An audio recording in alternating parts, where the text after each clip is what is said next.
एक सुबह एक जादूगर ने एक शैतान को कांच की बोतल में कैद कर लिया और उसे समुद्र फेंकने जाने लगा। रास्ते में अचानक एक पत्थर से उसका पैर टकराया। वो लड़खड़ाया और हाथ से बोतल नीचे गिर गई और टूट गई। फौरन शैतान बाहर निकल आई और कहा, अब मैं आजाद हूं, मुझे कोई नहीं रोक सकता। शैतान जोर जोर से हंसी और वहां से गायब हो गई। जब वो शैतान उड़ रही थी तो उसे नीचे खूबसूरत औरत दिखाई दी। वो बहुत खूबसूरत है। जब शैतान ऐसा सोच ही रही थी तो उस औरत का पति रमेश बाहर आया। मैं जंगल जाकर ईंधन की लकड़ी लाता हूँ, मेरे घर लौटने से पहले कुछ भोजन तैयार कर लेना। उसे देखकर शैतान सोचने लगी, वाह, ये कितना हैंडसम है। मेरा उससे शादी करने का दिल कर रहा है, लेकिन मैं तो एक शैतान हूँ, ये होना मुश्किल है। कोई नहीं, मैं उसकी पत्नी के शरीर को वश में कर लेती हूँ। और शैतान उस औरत के शरीर में घुस गई। रमेश घर लौटा और बोला, रमा, मैं बहुत भूखा हूँ, कुछ खाने को लाओ जल्दी। खाने के लिए खून और मांस है, खाना चाहोगे तुम? ये सुनकर रमेश बेहद डर गया।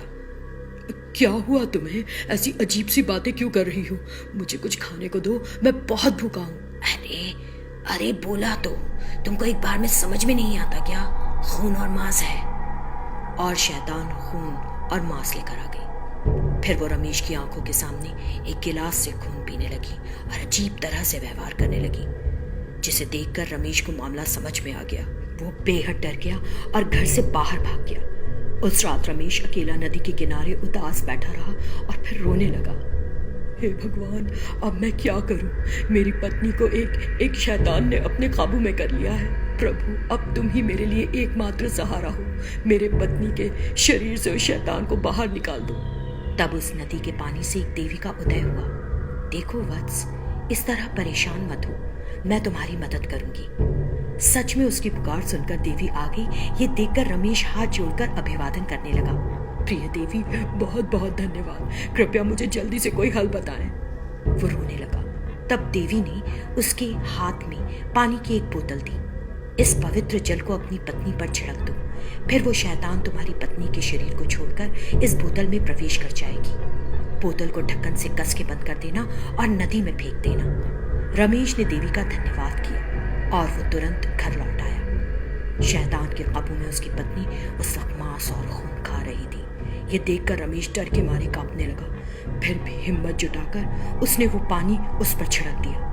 तुरंत उस शैतान ने उसकी पत्नी के शरीर को छोड़ दिया और बोतल में घुस गई।